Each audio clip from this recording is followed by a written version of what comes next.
matin, soyez bénis, vous qui nous rejoignez pour ce culte de louange, d'adoration. Nous vous bénissons dans le nom du Seigneur et nous voulons vous dire que nous sommes toujours heureux de vous retrouver avec nous pour louer et adorer notre Dieu. Ce matin, nous allons passer un moment dans la présence du Seigneur. Je crois que le Seigneur a des bénédictions en réserve pour nos vies, pour nos cœurs, pour nos familles. Nous croyons que Dieu va se manifester. Voilà donc, avant de commencer par les chants, lisons quelques versets du psaume 104 au verset 1er. Psaume 104 au verset 1er. Mon âme bénit l'Éternel. Éternel mon Dieu, tu es infiniment grand. Tu es revêtu d'éclat et de magnificence. Il s'enveloppe de lumière comme d'un manteau. Il étend les cieux comme un pavillon. Il forme avec les eaux le faîte de sa demeure. Il prend les nuées pour son char. Il s'avance sur les ailes du vent. Il fait des vents ses messagers, des flammes de feu ses serviteurs. Il a établi la terre sur ses fondements. Elle ne sera jamais ébranlée. Tu l'avais couverte de l'abîme comme d'un vêtement. Les eaux s'arrêtaient sur les montagnes. Elles ont fui devant ta menace. Elles se sont précipitées à la voix de ton tonnerre. Des montagnes se sont élevées, des vallées se sont abaissées. Au lieu que tu leur avais fixé, tu as posé des limites, ou tu as posé une limite que les eaux ne doivent point franchir, afin qu'elles ne reviennent plus couvrir la terre. Ce psaume dit au verset 9 que Dieu a posé une limite que les eaux ne doivent pas franchir. Et moi je crois que Dieu a posé une limite aux épreuves de la vie, mon frère, ma soeur. Dieu a posé une limite à tes souffrances. Dieu a posé une limite à ta maladie. Dieu a posé une limite à tes angoisses. Et Dieu a posé une limite à Satan. Rappelez-vous de Job, qui avait demandé, mais Dieu avait posé une limite. Dieu est le maître souverain. Il contrôle toutes les situations, celles que tu vis actuellement. Le roi David dit dans le psaume 29, verset 10, « L'Éternel était sur son trône lors du déluge. L'Éternel sur son trône règne éternellement. Amen. » Voilà le Dieu que nous servons, le Dieu que nous adorons, le Dieu que nous suivons. Il pose des limites, il contrôle toutes choses. Alors nous voulons ouvrir notre cœur, le bénir, le louer, l'adorer parce qu'il est digne. Amen. Voilà comment nous ferons, bande Seigneur, de bénir ce moment. Seigneur, nous sommes heureux de t'appartenir. Nous voulons te dire notre joie. Seigneur, notre joie d'être à toi, de pouvoir encore ce matin, Seigneur, venir à toi, te dire merci pour Jésus que tu as donné. Merci parce que Jésus est mort sur le bas de la croix pour nous sauver, pour nous délivrer de nos péchés. Mais il est ressuscité, il règne éternellement. Ce matin, nos cœurs, Seigneur, sont de la joie parce que tu es un Dieu d'espérance. Seigneur, ce matin, manifeste-toi dans la vie de mes frères, de mes sœurs, de ceux qui vont écouter ta parole. Seigneur, merci parce que tu vas nous faire du bien. Seigneur, sois loué, sois glorifié. Amen. Amen. Maintenant, je laisse la place à Christophe et à Julie qui vont nous conduire dans des chants, dans les louanges de notre Dieu. Amen. Amen. Soyez bienvenus à notre moment de louange, de partage. Nous allons ensemble louer Dieu, nous allons le célébrer ce matin. Soyons dans la joie, la reconnaissance, car il fait tant pour nous. Amen. Entrons dans sa présence avec la reconnaissance de nos cœurs.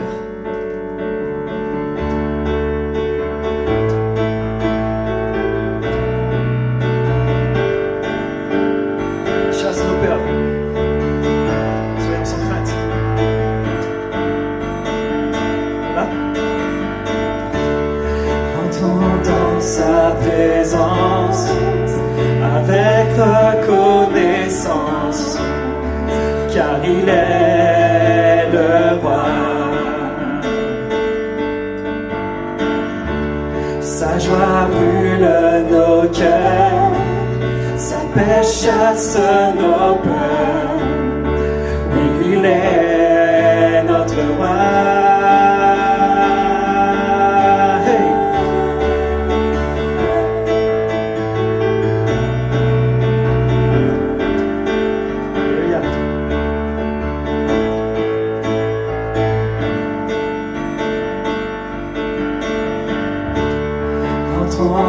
sa présence avec reconnaissance, car il est le roi. Sa joie brûle nos cœurs, sa paix chasse nos peurs. Oui, il est notre roi, notre roi. Louons le roi des cieux, que la terre entière célèbre le roi, que tous les rachetés poussent un cri de joie.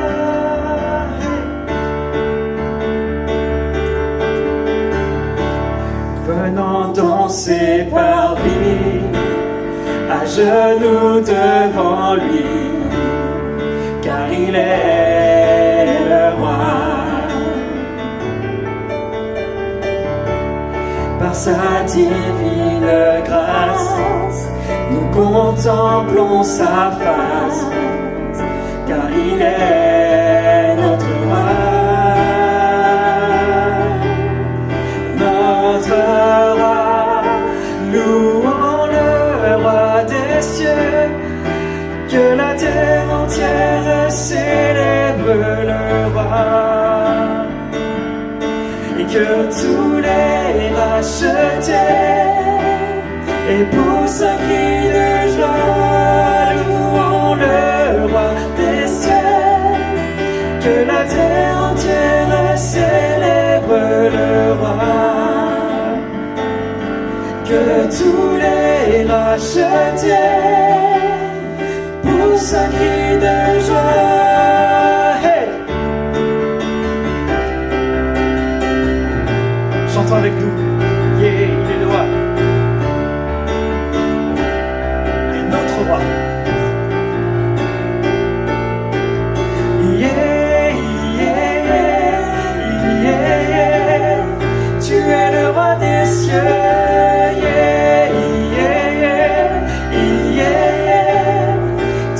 C'est vrai Dieu, yeah, yeah, yeah, yeah.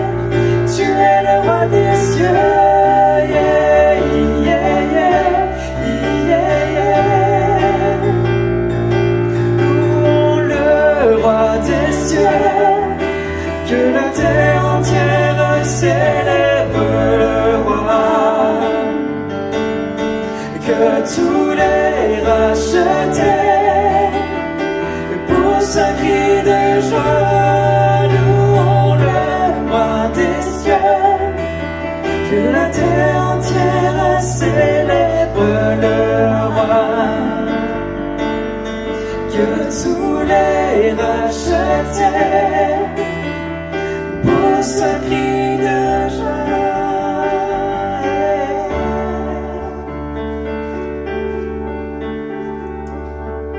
Poussons un cri de joie, car il est notre Dieu, digne d'être élevé, digne d'être adoré. Et levons notre louange, faisons monter notre louange vers lui. Ensemble avec nous, un chant s'élève. Nous tournons nos yeux vers notre Dieu. On s'appuie sur lui.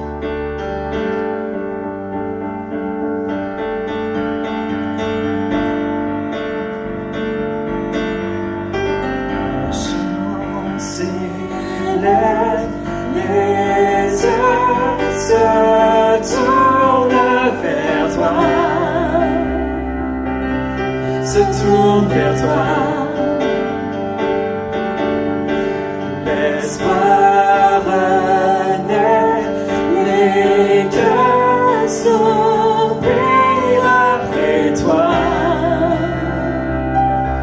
Oui, après toi. En te voyant, nous retrouvons la force de vie. Quand nous sommes en ta présence, nos craintes fuient, elles s'enfuient. Hosanna, Hosanna, tu es le roi, le sauveur, à toi la gloire.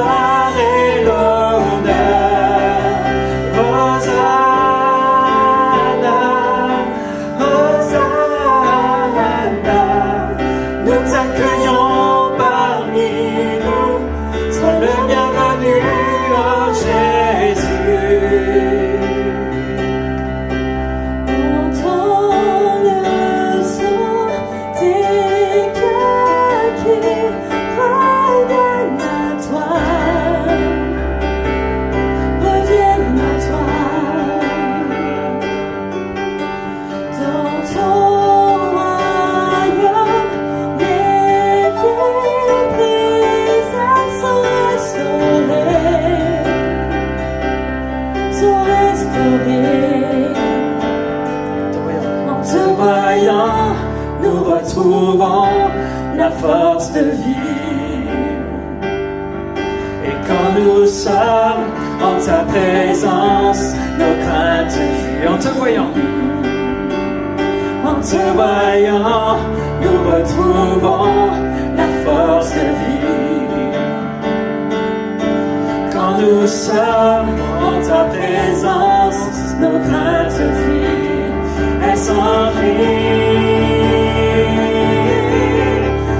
Hosanna, Hosanna, tu es le roi, le sauveur, à toi la gloire et l'honneur. Hosanna, Hosanna, nous t'accueillons parmi nous. Sois le bienvenu, oh Jésus. Hosanna, Hosanna, Hosanna, tu es le roi, le sauveur, à toi la gloire et l'honneur. Dernière fois. Hosanna, Hosanna, nous t'accueillons parmi nous. Sois le bienvenu, oh Jésus. Sois le bienvenu parmi nous, Jésus. Nous t'accueillons par nos chants, par nos louanges. Notre Dieu est celui qui siège et règne au milieu des louanges de son peuple. Et il est assis au-dessus de tout. Il règne dans les cieux et sur la terre. On se confie en lui. On le loue, en l'honneur par nos chants. Amen.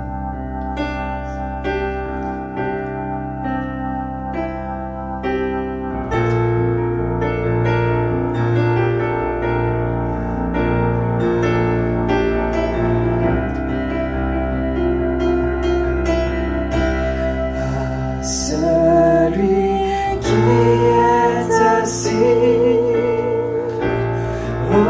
au-dessus des cieux, qui règne sur l'univers éternellement. À celui qui est assis au-dessus des cieux, qui règne sur l'univers éternellement. Chante avec nous, sois honneur, louange et gloire. Sois honneur, puissance, louange et gloire à jamais. Sois honneur, puissance, louange et gloire à jamais. À celui qui est assis au-dessus des cieux, qui règne sur l'univers éternellement. Celui qui est assis, à celui qui est assis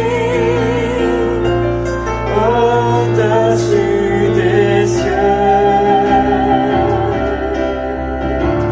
qui règne sur l'univers éternellement. Chante, sois la louange, sois la puissance, louange et gloire à jamais.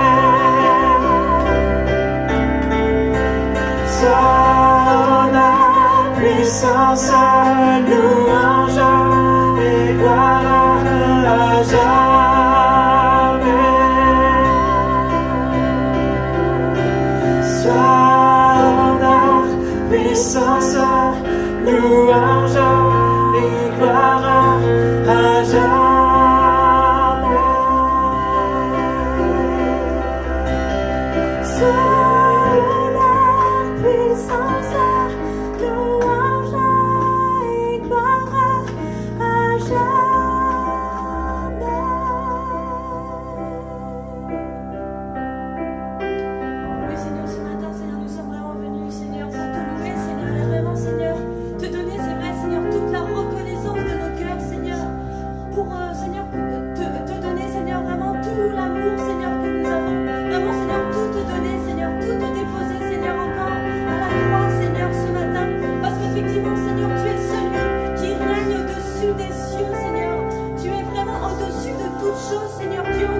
Prends ce moment dans la présence de Dieu. Confie-toi en lui. Laisse-toi remplir par sa présence. Et confie-toi en lui. Car ton Dieu règne. Ton Dieu règne au milieu de ton foyer.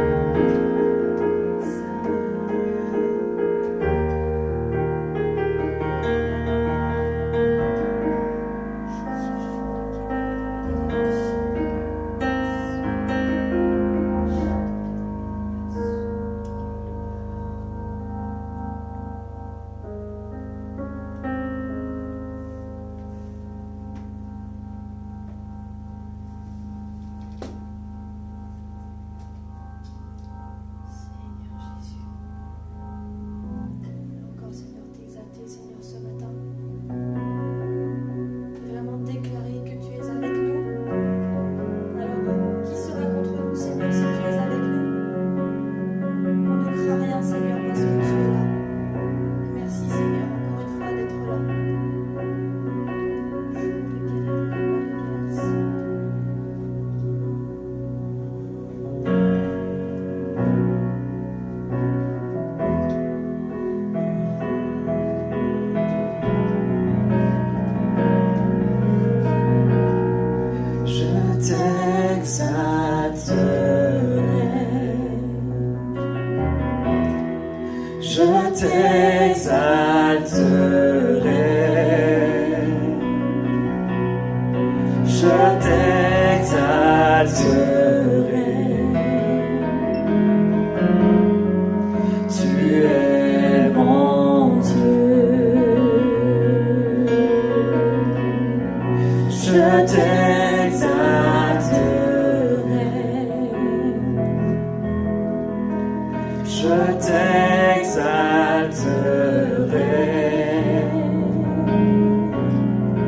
est en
toi.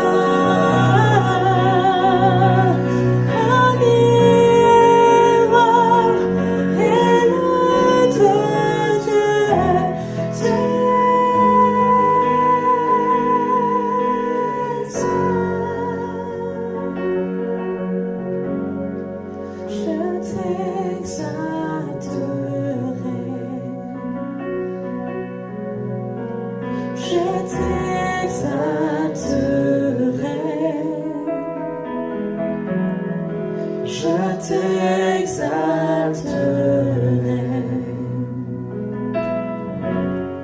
Tu es mon Dieu.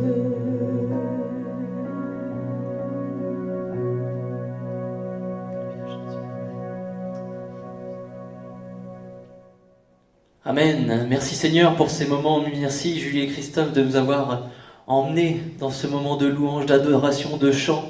Merci parce que nous avons pu être en présence de notre Dieu. Et nous allons continuer ces moments ensemble dans la présence de Dieu en ouvrant sa parole. Et ce matin, j'aimerais ensemble que nous parlions de Dieu. Rien de très étonnant, me direz-vous, mais voilà, j'aimerais que nous puissions parler de lui ce matin, du moins de la manière dont nous le percevons.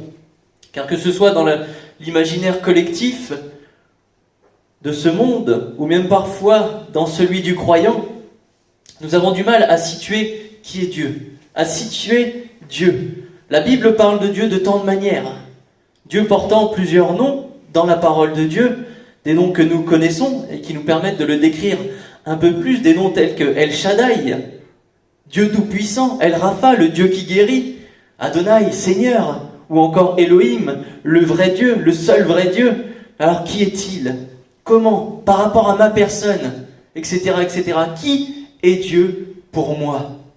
Si je prends la pensée, je dirais, globale, la pensée de ce monde, ou si vous posez la question aux personnes qui n'ont pas la foi, ce matin, vous retrouverez l'image peut-être d'un vieil homme. Vous me rejoignez peut-être sur ce point, si on parle de Dieu, on parle d'un vieil homme, certainement avec une longue barbe, qu'on pourrait apparenter dans ces moments au Père Noël, parfois avec cette longue barbe blanche, qui pourrait être sage. Mais cet homme, cet vieil homme, il serait séparé des hommes habitant les cieux. Je pense que nous aurions ça comme image. En cela, nous retrouvons l'esprit de la peinture de Michel-Ange, la création d'Adam, et bien qu'il y ait beaucoup d'anomalies bibliques dans cette peinture.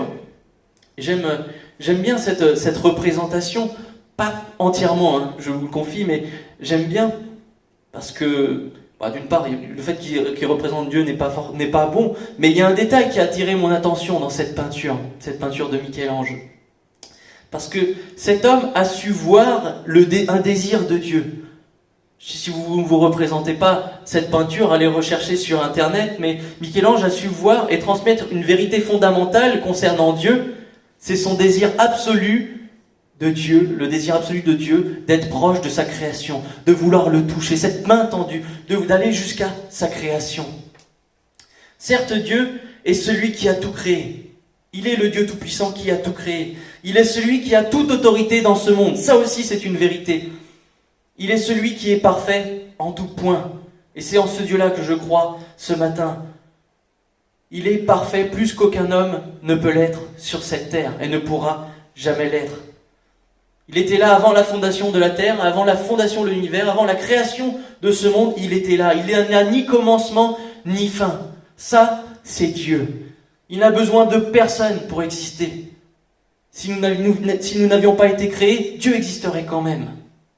Et même si certains pensent le contraire, nous n'avons pas inventé Dieu. Dieu nous a créés. Ça, c'est une vérité absolue. Sans lui, nous ne pouvons vivre. Sans son souffle de vie, nous ne pouvons vivre, frères et sœurs. Et si tout ce que nous connaissons sur cette terre fonctionne si bien, je dirais le fait que l'univers tourne de cette manière, le fait que la terre ne soit pas déviée, qu'on ne se rapproche pas, qu'on ne soit pas plus près du soleil, etc., qu'il y ait les saisons, la perfection de ces choses, c'est grâce à Dieu. Dieu est architecte de toutes ces choses. Et de nombreux savants illustres croient en Dieu. Et encore aujourd'hui, nous retrouvons des mathématiciens, des professeurs, etc., des savants, des sages qui croient véritablement en Dieu. Et on pourrait citer Isaac Newton qui dit « Ce que nous savons est une goutte, ce que nous ignorons est l'océan ». On connaît bien ces phrases. L'incomparable disposition et harmonie de l'univers, tout cela n'a pu se faire que selon les plans d'un être éternel, doué de sagesse et de puissance. Illustres savants qui proclament cela. Sans un être parfait, toutes ces choses ne peuvent exister, tout simplement. Et ce matin, je ne vais pas m'appuyer sur l'art ou la science pour parler de Dieu. On pourrait le faire, hein. La Bible peut se démontrer aussi au travers de cela. Et il est bon de rappeler que science et foi ne sont pas incompatibles. Je dirais au contraire, ni art et foi, bien évidemment. Mais nous voyons ici deux descriptifs de Dieu. On peut parler d'un Dieu éloigné, dominant sa création tout en désirant être proche de celle-ci. Un divin architecte de la création du monde. Mais qui est Dieu? On va lire Luc 15, à partir du verset 11 jusqu'au verset 24. Donc Luc 15, verset 11 à 24, on a des précisions sur qui est Dieu, comment Dieu veut être dans nos vies. Il dit encore, un homme avait 2 fils. Le plus jeune dit à son père, « Mon père, donne-moi la part de bien qui doit me revenir. » Et le père leur partagea son bien. Peu de jours après, le plus jeune fils, ayant tout ramassé, partit pour un pays éloigné où il dissipa son bien en vivant dans la débauche. Lorsqu'il eut tout dépensé, une grande famine survint dans ce pays et il commença à se trouver dans le besoin. Il alla se mettre au service d'un des habitants du pays qui l'envoya dans ses champs garder les pourceaux. Il aurait bien voulu se rassasier des carouges que mangeaient les pourceaux, mais personne ne lui en donnait. Étant rentré en lui-même, il se dit « Combien de mercenaires chez mon père ont du pain en abondance, et moi, ici, je meurs de faim.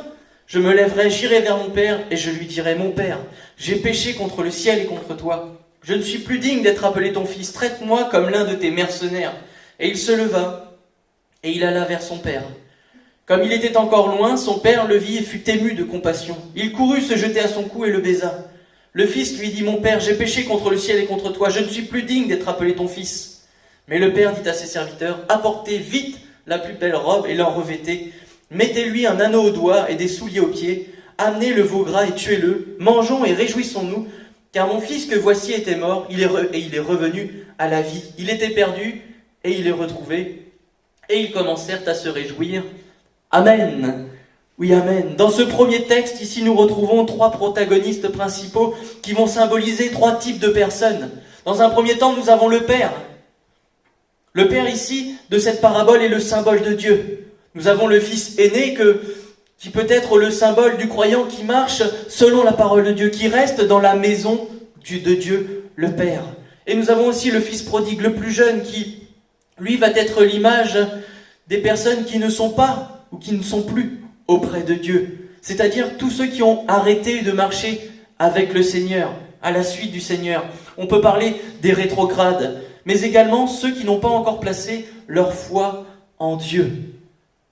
Souvent, nous limitons les croyants à cette parabole. Les 2 fils faisaient partie de la maison du Père. Mais si nous approfondissons ensemble le mot Père, ici, dans ce récit, dans cette parabole, nous voyons que ce mot vient du grec pater. On pourrait parler de paternité. Et l'une des définitions de ce mot qualifie ici Dieu. Parle de Dieu, lorsqu'on parle de pater. On parle de Dieu comme étant le Père de toutes choses. Donc Dieu Père de tous les êtres intelligents et rationnels, que ce soit les anges ou les hommes, car il les a créés, les préserve, les garde, et qu'il est leur protecteur. Dieu est le Père de tous les êtres spirituels et de tous les hommes. Le Fils prodigue est l'homme ou la femme qui pense avoir une idée de ce qui est Dieu. Simplement une idée. Et cette idée va les pousser soit à le rejeter ou à fuir loin de lui. Je me rappelle d'un Bible Impact où l'on distribuait donc des Bibles gratuitement, où on ne faisait sous aucune forme de prosélytisme. Avec les frères de l'Église et les sœurs de l'Église, on parcourait les rues de Saint-Amand, simplement pour distribuer la parole de Dieu, offrir la parole de Dieu, la Bible, ni plus ni moins. Parce que nous savons que la Bible touche les cœurs des hommes et des femmes sur cette terre. Et lorsqu'on croisait des habitants, et que l'on engageait la conversation, quand on y arrivait, parce que beaucoup avaient déjà de la crainte vis-à-vis des hommes. Imaginez être interpellé par quelqu'un qui vous dit bonjour dans la rue, ça ne se fait plus aujourd'hui. Il y avait déjà cette barrière, dans un premier temps, la peur de l'inconnu, et ici déjà nous essuyons pas mal de refus à la base. Mais il nous arrivait tout de même de discuter avec les personnes, de pouvoir parler, tout simplement, peut-être de la pluie et du beau temps, mais de pouvoir simplement engager la conversation. Parce que malgré de nombreux refus, il y avait quand même certaines personnes qui étaient disposées déjà pour parler. Parce qu'il y avait un manque dans leur vie, parce qu'il manquait quelque chose, parce qu'ils simplement ils ne connaissaient pas Dieu.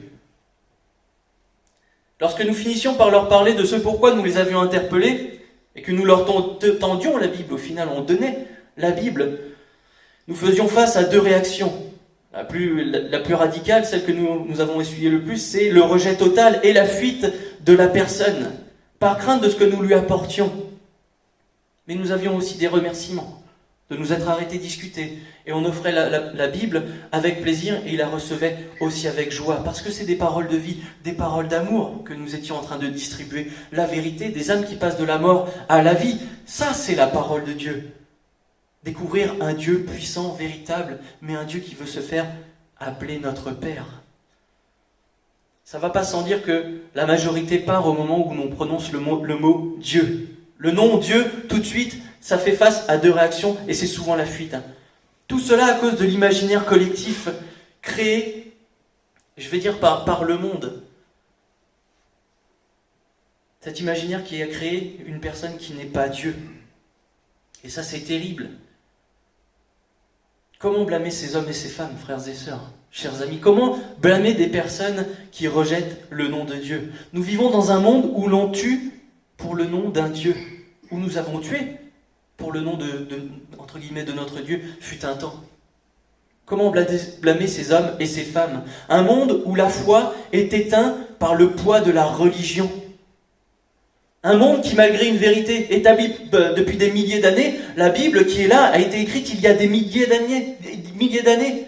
Certes, elle a été traduite, mais en respectant ce qui était écrit à la base. Mais l'homme a de cesse de rajouter de nouvelles règles, de nouvelles conditions, de nouveaux principes abondant dans leur propre sens, allant dans leur propre sens, histoire de leur donner encore plus de pouvoir, leur donnant plus d'autorité sur la terre, et les plaçant parfois même à la hauteur de Dieu, voire plus grand que Dieu. Comment blâmer des hommes et des femmes lorsqu'on parle de Dieu, ils entendent ces choses-là? Comment leur dire, mais écoutez, mais ce n'est pas ça. Eux, ils sont baignés là-dedans, dans cet imaginaire collectif, dans cette pensée de Dieu. Mais cette idée est une mauvaise idée de ce qui est Dieu. Comment blâmer quelqu'un qui vit dans un tel monde et qui refuse, au final, d'entendre parler de Dieu? Moi, si j'entends parler d'un tel Dieu, et ce qui était le cas auparavant, j'en voulais pas. Mais lorsque j'ai appris qui il était, comment il était, ce qu'il voulait pour ma vie, ce qu'il voulait faire de moi, comment, pourquoi, il voulait simplement me sauver, m'aimer. En retour, mon amour, simplement.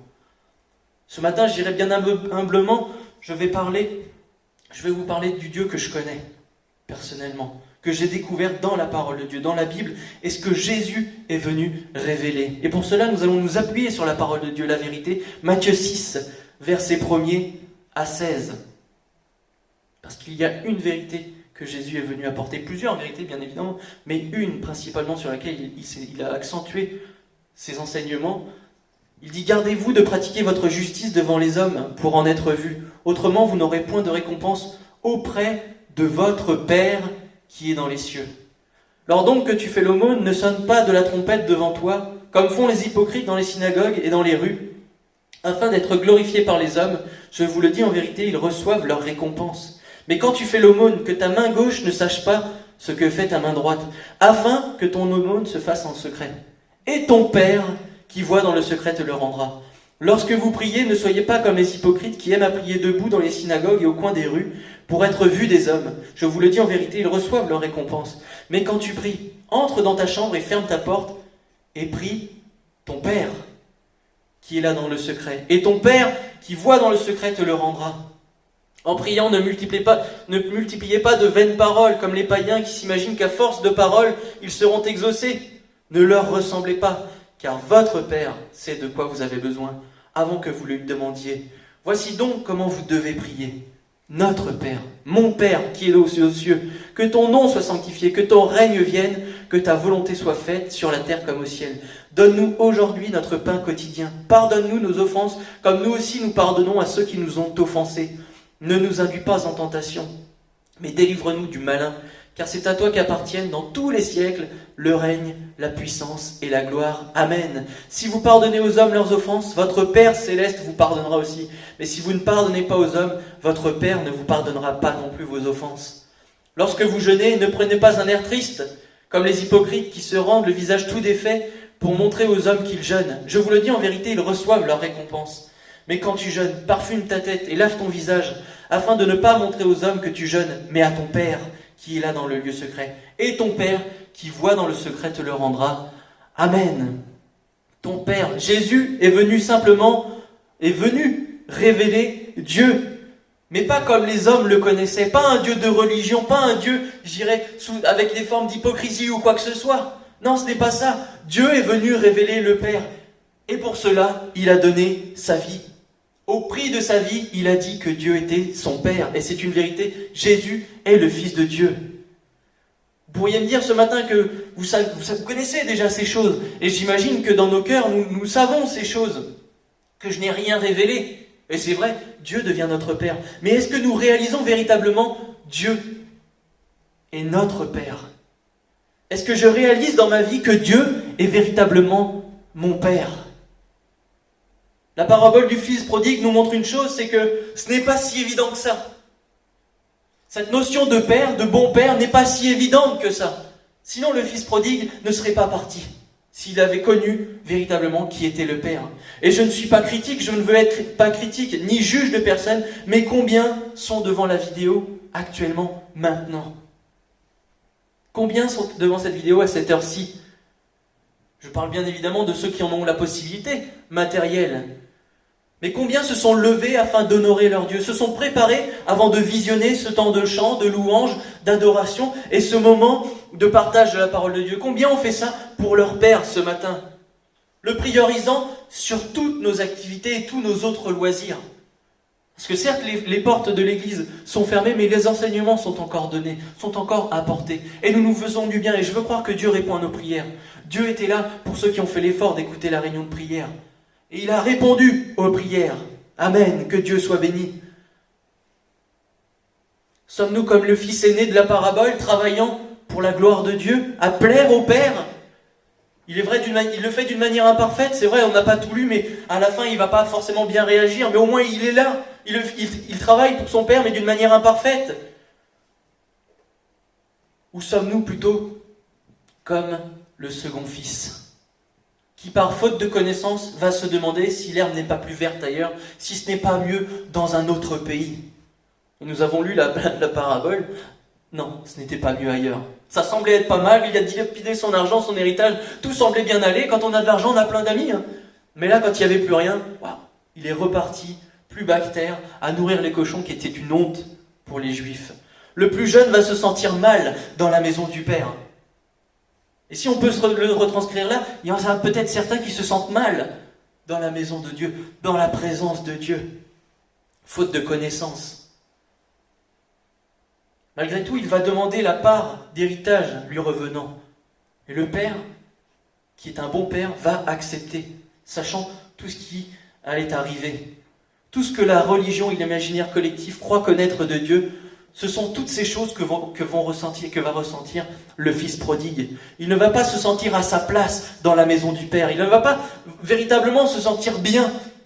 Il va voir son Père, son propre Père, comme un tyran, comme celui qui ne fait que dicter quoi dire, quoi faire, quoi penser. Et vous m'étonnez, on ne peut pas s'étonner dans ces moments-là que ce jeune homme veut partir, parce qu'il ne connaissait pas simplement son Père. Je dirais qu'il n'y a pas plus libre ce matin que le croyant véritable. Il n'y a pas plus libre que l'homme affranchi de l'esclavage du péché. Tout comme ce fils, lorsque nous ne connaissons pas Dieu comme Père, nous nous trompons et nous nous éloignons de lui. Sauf que loin de lui se trouve la perdition. On l'a vu, le fils, le plus jeune des fils, s'est perdu. Il s'est mis plus bactère. Il y a la perdition, l'ennemi de nos âmes nous attend et n'attend que cela, que nous repartions dans le monde, que nous repartions dans le pays étranger, son pays, et que nous quittions la maison de Dieu, là où il y a l'abondance, là où il y a la protection, là où il y a la bénédiction, mais là où il y a notre Père. Quelle grâce nous avons de pouvoir côtoyer un Dieu si puissant, si merveilleux, le fait qu'il se fasse appeler notre Père. Nombreux se sont éloignés de l'Église de Dieu à cause du confinement. Dieu dit dans sa parole, dans le livre d'Osée 4, verset 6, je vais vous lire, que son peuple périt faute de connaissance.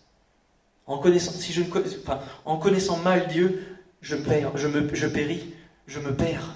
Le peuple de Dieu périt car il ne saisit pas à quel point Dieu est bon. Ça, c'est une vérité, combien Dieu est grand, mais aussi à quel point Dieu désire être un bon père. Véritablement voir cette image de bon père pour chacun d'entre nous. Là encore, je ne blâme personne. Parce que quels sont les exemples de pères que nous connaissons dans ce monde? Peut-être avez-vous eu un père correct, un bon père, etc., etc. Mais ce n'est pas l'exemple de tous. Il tient de plus en plus à l'exception de voir un couple ensemble, unis, ayant des enfants, et étant encore ensemble. Avoir l'image d'un père dans un foyer, c'est quelque chose qui existe de moins en moins. Le père ou la mère partent, quittent le foyer, marital, quittent le foyer, quittent les enfants. Ils abandonnent foyer et enfants. Comment parler d'un bon père lorsque nous n'avons aucune référence dans le sujet? Je vous parle peut-être d'un bon père, mais peut-être que vous ne connaissez pas ça. Vous ne connaissez pas ces choses. Alors comment faire pour rester dans la maison du Père? Comment faire pour rester dans l'amour d'un Père alors que vous ne connaissez pas ces choses? Laissez-le prouver son amour. Venez à lui. Restez dans sa maison et vous verrez à quel point Dieu vous aime, Dieu est bon. Dieu n'est pas ce Père qui abandonne. Il est tout l'opposé. Dieu n'abandonne aucun de ses enfants. Il n'abandonne pas ses enfants pour ses propres envies. Alors que même des parents sur cette terre en arrivent à ce point à abandonner leurs enfants. Dieu, lui, ne nous abandonnera jamais. C'est une promesse qu'il nous fait. Parfois, nous pouvons nous sentir abandonnés de Dieu, mais cela n'arrive jamais. Ce n'est qu'un sentiment que nous pouvons avoir, qui peut nous traverser l'esprit, mais c'est une vérité qui n'existe pas. Ésaïe 49, versets 14 à 15. Si on disait « L'Éternel m'abandonne, le Seigneur m'oublie », une femme oublie-t-elle l'enfant qu'elle allait? N'a-t-elle pas pitié du fruit de ses entrailles? Quand elle l'oublierait? Moi, je ne t'oublierai point. Dieu a toujours tout mis en œuvre afin de s'approcher de sa création. C'est lui qui s'approche de nous. Dans le jardin, on le voit, il marchait dans le jardin à la rencontre d'Adam et d'Ève. Et au-delà de s'approcher, il fait tout en œuvre pour que nous devenions ses enfants. Son désir, ce matin, c'est de faire de nous ses enfants, que nous soyons ses enfants. Ceux qui n'ont pas encore fait ce choix, Dieu désire que tu sois son enfant. Et pour ses enfants, il désire que nous restions dans sa maison.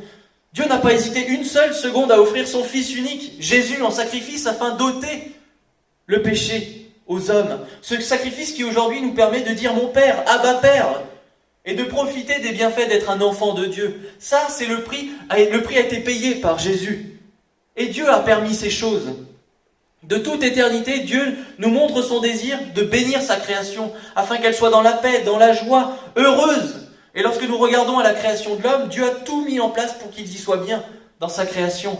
Il a établi l'homme au-dessus de toute chose sur la terre. Il était appelé à dominer sur la création. Ce mot « heureux », frères et sœurs, heureux, ce terme, nous le retrouvons plus d'une centaine de fois dans la parole de Dieu, notamment dans les psaumes, ainsi que lors du sermon sur la montagne, on retrouve ce mot « heureux ». Ce mot se traduit également par « béni ». Et Dieu veut que nous soyons heureux, Dieu veut que nous soyons bénis. Ici, une vérité fondamentale. Dieu désire ces choses pour nos vies. Bénis, heureux. Tous les hommes et toutes les femmes sont invités à ce bonheur. Et nous sommes toutes et tous à la recherche de ce parfait bonheur. Ça, l'idée de Dieu le Père, c'est le vide qu'il y a dans le cœur de chaque homme. Dans notre premier texte, Jésus met en lumière l'abondance qui se trouve dans la maison du Père et qui est accessible à tout enfant de Dieu. Il y a l'abondance, mais il y a aussi l'amour et la liberté. Chacun de ses fils avait la possibilité de se réjouir et de profiter de la maison et de ses avantages. Tout ce qui était au Père était au Fils également. Et nous avons des bienfaits, nous avons des bontés que Dieu déverse dans nos vies personnelles, qui appartiennent à Dieu, mais qu'il donne quand même. L'amour se manifeste en ce que le Père est prêt à se séparer d'une partie de ses biens, de l'héritage, pour répondre favorablement à la demande de son Fils, sachant très bien ce qui allait se passer. 1 Jean 4, verset 9, il est écrit « L'amour de Dieu a été manifesté envers nous, en ce que Dieu a envoyé son Fils unique dans le monde, afin que nous vivions par lui. » La vie par Jésus-Christ. Nous avons la vie. Dieu veut nous donner la vie. Aujourd'hui encore, l'amour de Dieu a été manifesté en ce que Jésus nous a été envoyé et afin de nous accorder la vie. Et ici, ce n'est pas une religion qui sauve. C'est pas en venant à moi que ces choses vous arrivent. Non. Ici, c'est notre foi placée dans le sacrifice de Jésus et l'impact que cela a dans notre vie. Ce n'est pas la religion qui sauve, mais notre foi. C'est par le Saint-Esprit promis par Jésus-Christ et dont nous avons entendu parler jeudi que nous pouvons crier et dire ce matin « Abba Père ». Ça, c'est une réalité. Et ça, c'est pour nous, frères et sœurs. Romains 8, versets 15 à 16. Il est écrit « Et vous n'avez point reçu un esprit de servitude pour être encore dans la crainte, mais vous avez reçu un esprit d'adoption, par lequel nous crions « Abba, Père ». L'Esprit lui-même rend témoignage à notre esprit que nous sommes enfants de Dieu. Pas la servitude, non. Nous n'avons plus à être dans la crainte, mais nous avons la paix de Dieu, nous avons l'esprit d'adoption, nous sommes enfants de Dieu. Et avec tous les bienfaits qui en découlent, en tant qu'enfants de Dieu, en tant qu'enfants des rois, nous venons des princes et des princesses sur cette terre. Bien sûr, c'est une image, mais nous avons de l'abondance auprès du Père. Ça, c'est une réalité. Les richesses de Dieu sont infinies. Et ça, c'est pour toi, c'est pour moi, qui désire aller avec le Seigneur, être adopté par Dieu. Cet esprit qui est en moi me dit que je suis adopté par Dieu. Je ne suis plus une simple création, je ne suis pas que la poussière sur laquelle il a soufflé. Non, je suis plus que ça, je suis son enfant à part entière. Ce matin, Dieu rappelle ses enfants auprès de lui. Non seulement ce qu'il a déjà, pas simplement les rangs de Bourges, de tous les croyants du Cher, non. Il nous appelle tous à devenir ses enfants. Il appelle tout homme, toute femme, à Bourges et dans toute la France, dans tout ce monde, à devenir ses enfants, afin de déverser son amour sur chacun de nous. Son amour, sa paix, sa présence, ses bénédictions, ses richesses. Alors ce matin, que ceux qui se sont éloignés puissent se rappeler le bon souvenir de Dieu.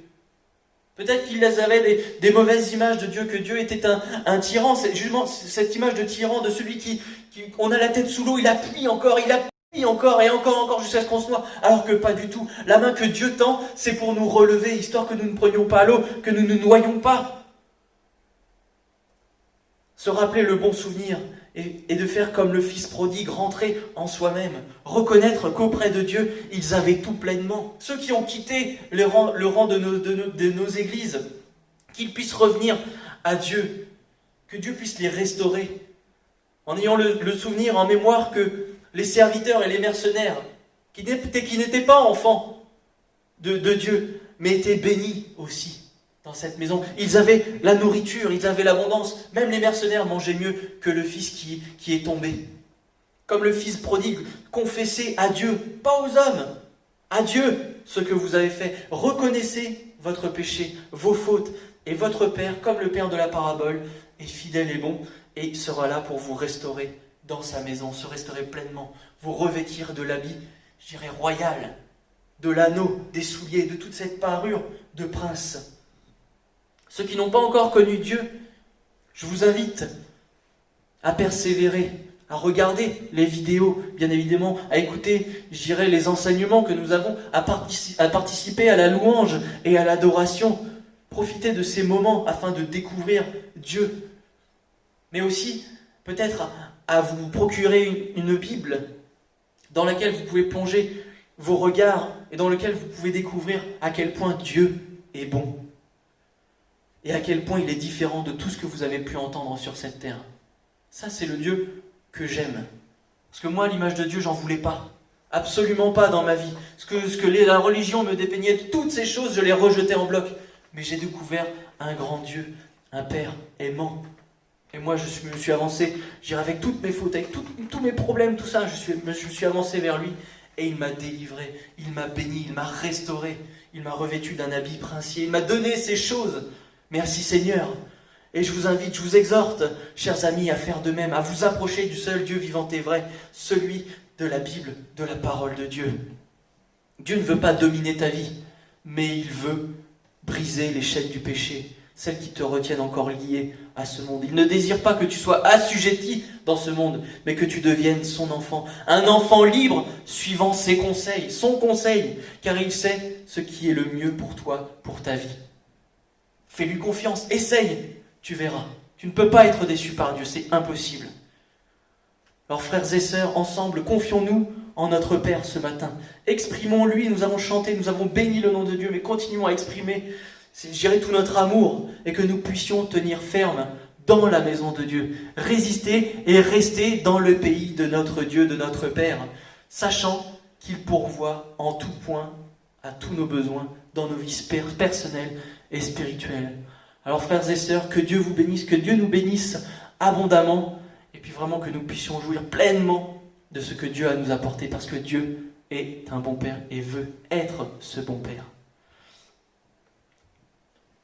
Oui Seigneur, avant toute chose, nous voulons te bénir, te louer, t'adorer, t'exalter, parce que certes, tu es Dieu, tu es l'Éternel, tu es le Tout-Puissant, tu es celui qui a tout créé, tu es celui qui a tout pouvoir et toute autorité sur la mort et la maladie. C'est vrai que tu es toutes ces choses, tu es toutes ces personnes. Mais Éternel, ce matin, nous sommes venus nous approcher du cœur du Père. Nous sommes venus approcher le Père. Nous voulons vraiment vivre, Seigneur, connaître que tu es un bon Père. Alors viens Seigneur, nous révéler au travers de ta parole, Seigneur, lorsque nous la méditons, lorsque nous plongeons nos regards en elle, que nous puissions voir à quel point tu es bon envers chacun de nous. Alors Seigneur, nous voulons te remercier, te bénir avant toute chose, vraiment parce que tu es digne de cela. Mais nous voulons t'exprimer tout notre amour, l'amour que nous avons pour notre Père. Alors Seigneur, pour ceux qui ne te connaissent pas, oh mon Père, que tu puisses te révéler au cœur de ceux qui ne t'ont pas accordé leur cœur ce matin, que tu puisses les faire passer de la mort à la vie, que tu puisses les faire revêtir de ton habit royal, Seigneur. Vraiment, c'est notre désir, ô Éternel, c'est que tout homme et toute femme soient sauvés. Alors Seigneur, viens, rappelle tes enfants dans ta maison. Nous sommes tous tes enfants, nous sommes tous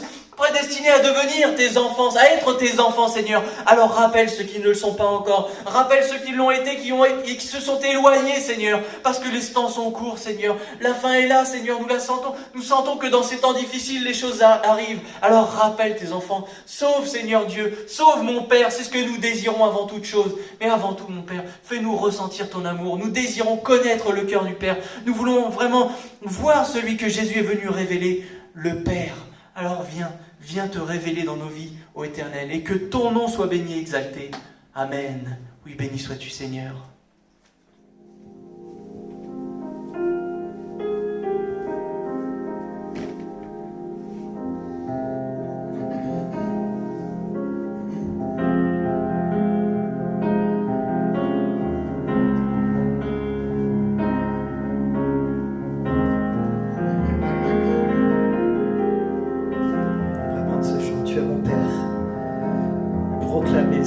Tu es mon Père, tu es mon Roi. Notre Dieu est un Dieu vivant. Nous croyons en lui fermement. Tu es mon Père, tu es mon Roi. Tu es celui en qui je crois. Tu es mon Père, tu es mon Roi. Celui en qui je crois.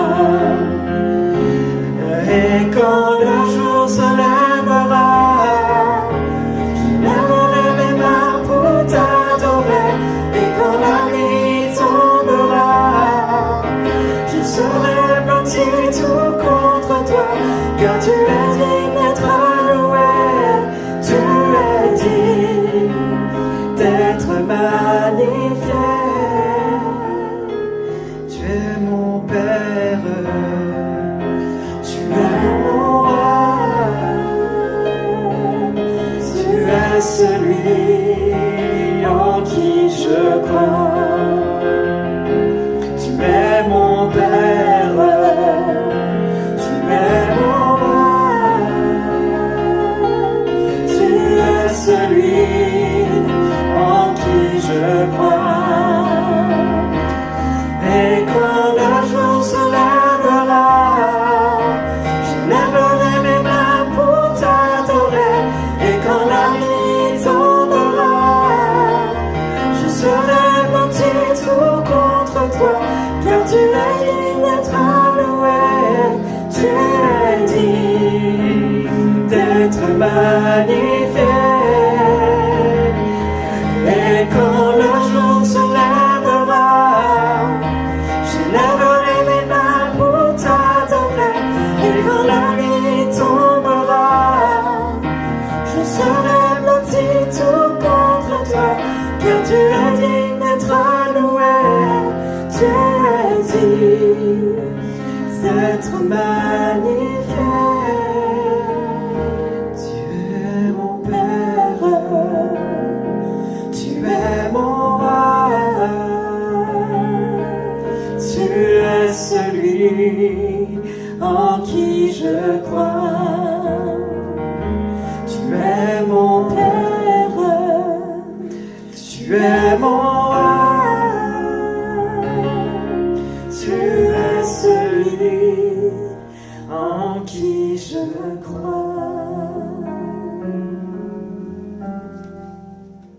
Voilà, notre culte se termine. Donc, quelques annonces avant de terminer par un dernier cantique. Donc, nous nous retrouverons, bien sûr, mardi, comme tous les mardis, à 19h pour la retransmission du culte de l'église de Thiers avec le pasteur Nicolas Cadet. Et bien sûr, jeudi, 19h, pour notre réunion de prière, et dimanche à 10h, comme ce matin. Vous qui êtes malades, vous qui rencontrez des difficultés, faites-vous connaître. Nous sommes à votre écoute pour vous aider, en priant avec vous, en priant pour vous. N'hésitez pas à appeler. Mon numéro de téléphone, vous le savez, par SMS ou par mail. Nous voulons vraiment que vous fassiez du bien avec nous dans la présence du Père. Voilà, que le nom du Seigneur soit béni. Je vous dis à bientôt. Bien sûr, en attendant que Christophe et Julie nous terminent par un dernier cantique. Que le Seigneur vous bénisse. Amen. On termine avec ce chant qui dit que la terre entière, tous ensemble, nous qui sommes rachetés par notre Dieu, nous célébrons encore son nom. La terre entière chantera que Dieu est vivant. Notre Dieu est vivant aujourd'hui.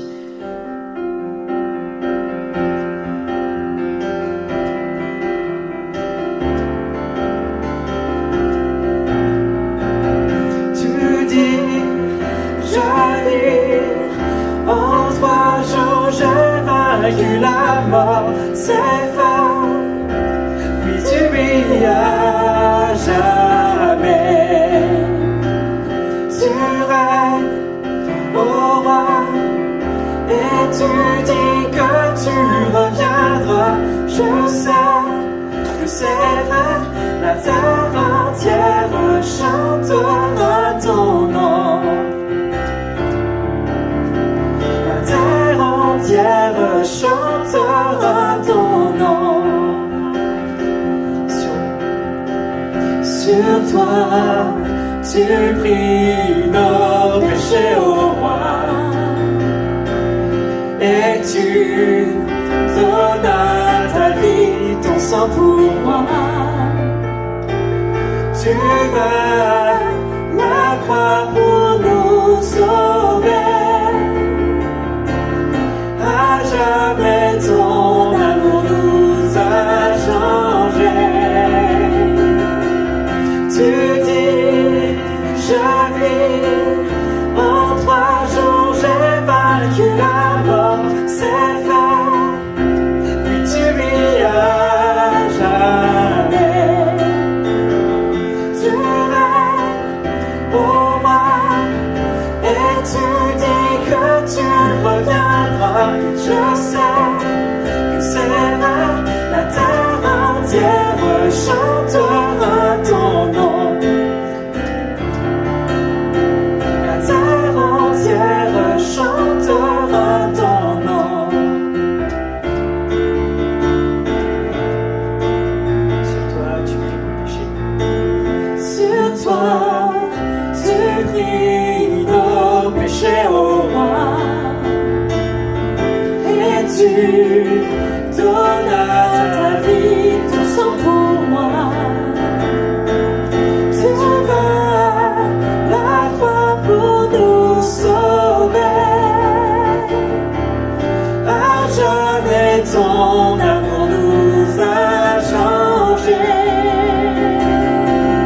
Tu dis, je vis, en 3 jours j'ai vaincu la mort. C'est fait, oui tu vis à jamais.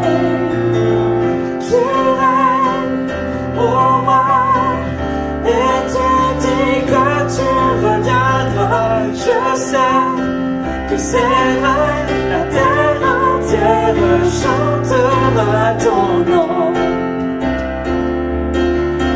La terre entière chantera ton nom. La terre entière chantera ton nom. Soyez bénis l'Église. Bon dimanche à tous. Que Dieu vous bénisse.